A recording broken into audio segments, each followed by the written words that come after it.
नमस्कार दोस्तों, welcome back to Hrithik the explorer YouTube channel.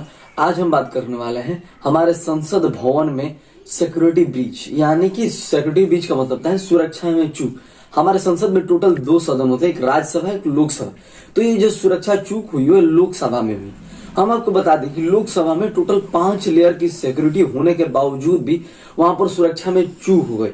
जैसे हमारे जो संसद भवन है उसमें अभी दर्शक दीर्घावधि है, आप या कोई भी व्यक्ति जाकर वहां पर सदन की कार्रवाई देख सकता है कि आखिर क्या कार्रवाई हो रही है। जैसे 3 ही सत्र चलते हैं, बजट सत्र, मानसून सत्र और शीतकालीन सत्र। अभी जो चल रहा है वो शीतकालीन सत्र चल रहा है और इसी बीच में दर्शक दीर्घा में 2 व्यक्ति गए थे, जिसका पहला नाम है सागर शर्मा, दूसरा का नाम है मनोरंजन। ये दोनों व्यक्ति दर्शक दीर्घा में बैठे थे। जैसे ही कार्रवाई शुरू हुई उसके थोड़ी देर बाद ये दोनों अचानक से दर्शक दीर्घा से कूदे और जहां हमारे सांसद बैठे रहते हैं वहां पर उनकी चेयर को फांदते हुए स्पीकर के पास जाकर उन्होंने स्मोक ग्रेनेड से चारों तरफ कलरफुल फिल्म्स ही फैला दिए, जो कि बेसिकली एक येलो रंग का था, हम कहते पीला रंग का था। तो आखिर ये दोनों व्यक्ति कैसे दर्शक दीर्घा में गए या आखिर वहां पर जाने का प्रोसेस क्या होता है और इन दोनों में की सुरक्षा में चूक का जिम्मेदार कौन है, तो हम ये समझते हैं। पहले आपको यदि कभी भी दर्शक दीर्घा में जाना है, यानी आपको संसद भवन में जो भी कार्रवाई है उसको देखना है, तो आपको उसके लिए पहले सचिवालय में आपको ऑनलाइन फॉर्म भरना पड़ता है। उसके बाद से यदि आप तभी भीतर जा सकते हैं। एक नया नियम जोड़ा गया था 15 नवंबर 2019 को।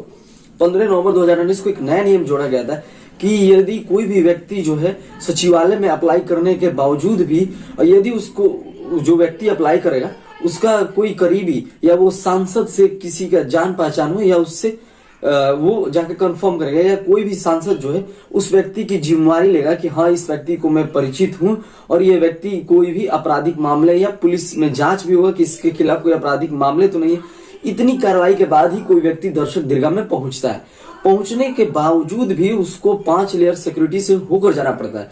पहले जैसे ही आप मेन गेट फर्स्ट लेयर पहुंचेगा तो आपका जितना भी लैपटॉप मोबाइल सबको बाहर ही रख दिया जाता है। दूसरा सिक्योरिटी, तीसरा सिक्योरिटी, चौथा जो लास्ट सिक्योरिटी होता है, यदि आप भीतर जाते भी हैं तो वहां पर भी आपको मेटेलिक डिटेक्टर से चेक किया जाएगा। वहां पर आपको नियम बताए जाएंगे कि आपको यहाँ पर हल्ला नहीं करना है, सदन की कार्रवाई में बीच में रोकना टोकना ये नहीं है, या आपको कूदना नहीं।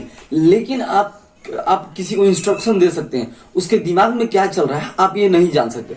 चलिए ठीक है, हम ये समझते हैं कि आप जो 2 व्यक्ति गए थे उनके दिमाग में क्या है क्या नहीं, हम ये आप ना हम जानते हैं ना सैनिक जवान जानते हैं, इसमें किसी गलती नहीं। लेकिन वो दोनों अंदर जो स्मोक जो लेके चले गए, स्मोक ग्रेनेड टाइप का जो भीतर लेके गए, वो आखिर कैसे सिक्योरिटी में ब्रीच हो गया। ये भी वो जो स्मोक होता है वो कौन सा गैस कंटेन किया रहता है, तो जो है व्हाइट फास्फोरस, पायरोफ्रिक और पोटेशियम भी कंटेन किया रहता है, जिससे चारों तरफ कलरफुल फिल्म्स निकलते हैं। बेसिकली वो एक ऐसा चीज है जिससे लोग अपनी तरफ सरकार का या जितने भी सांसदों का है उनका ध्यान अपनी तरफ आकर्षित करते हैं। अब टोटल 6 पर्सन थे, 2 भीतर थे और 2 बाहर थे। एक का नाम था नीलम।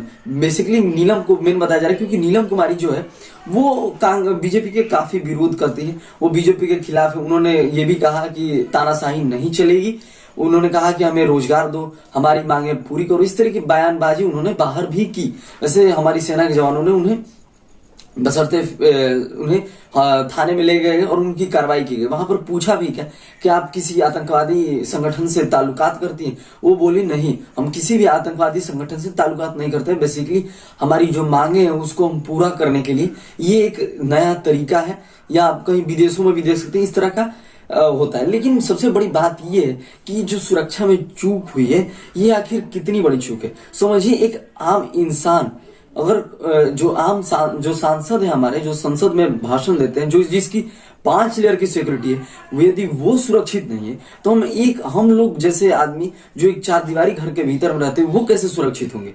आखिर क्या इस पर सरकार की मांग है। और आखिर उसके बाद भी जो विपक्षी है वो भी बयानबाजी करने लगे। उन्होंने कहा कि आखिर इसका जिम्मेवार कौन है, क्योंकि सेंट्रल जितना भी सिक्योरिटी का काम है वो अमित शाह जी, मतलब सेंट्रल गवर्नमेंट के अंडर में आता है और इसका जो है देखभाल अमित शाह जी करते हैं।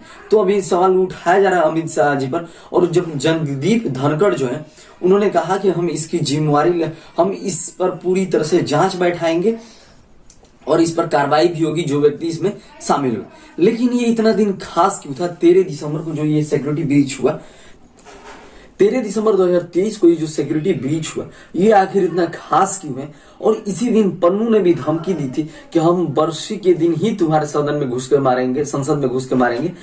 तो इसी तरह का घटना पहले 22 साल पहले भी हुआ था।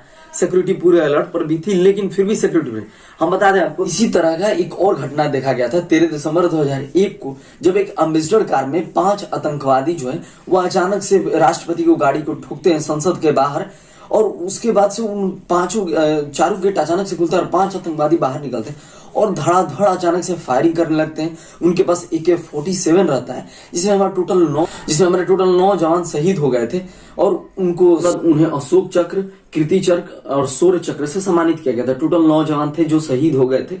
लेकिन मसला ये था कि उस समय का जो आतंकवादी था वो अफजल गुरु था इसके सारे के पीछे, और वो जैसे मोहम्मद आतंकवादी संगठन से ताल्लुकात करता था। लेकिन आपको ये बात जान के हैरानी होगी कि जो घटना 2001 में घटी थी, उस व्यक्ति को जिसने 9 जवानों को शहीद कर दिया, उसको फांसी देने में टोटल हमारी सरकार 12 साल लगाई थी। उस समय भी एनडीए की सरकार थी, और जो अभी सिक्योरिटी ब्रीच हुआ है उसमें भी एनडीए की सरकार थी। दोनों समय बीजेपी की ही सरकार थी। आपको ये बात जानकर हैरानी होगी, कोई आतंकवादी हमारे 9 जवानों को मार के चला जाता है और उसको फांसी देने में सरकार 12 साल लगा देती है। इसी तरह से बहुत से आतंकवादी जो हैं अभी तक बैठे हैं, क्या करते हैं वो, उनको जेल में पकड़कर रख दिया जाता है। बस अब उनकी कार्रवाई होती रहेगी। बाद में जितने भी नौजवान जो शहीद हुए थे, उनके परिवार वालों ने क्या किया कि जितने भी चक्र उन्हें मिले थे वो जाकर सम्मान सहित उनको लौटा दिए, जिसके बाद से सरकार दबाव में आकर अफजल गुरु को फांसी सुनाई। लेकिन क्या कब तक इस तरह से चलता रहेगा कि कोई आतंकवादी आता है, भारत में हमला करता है, या कोई भी व्यक्ति जो है गलत कार्य करता है भारत में, और उसको फांसी देने में सरकार को इतना टाइम लगता है, या उस पर कार्रवाई करने में सरकार को इतना टाइम लगता है? आपको ये बात जानकर हैरानी हुई कि भारत ने एक टीम बैठाई थी पन्नू को मारने के लिए, जो कि खालिस्तान का मांग कर रहा था, और वो अमेरिका का भी निवासी है। तो FBI का चीफ, जो अमेरिका का चीफ है FBI का, वो खुद भारत चल के आया है इस पर तहकीकात करने के लिए।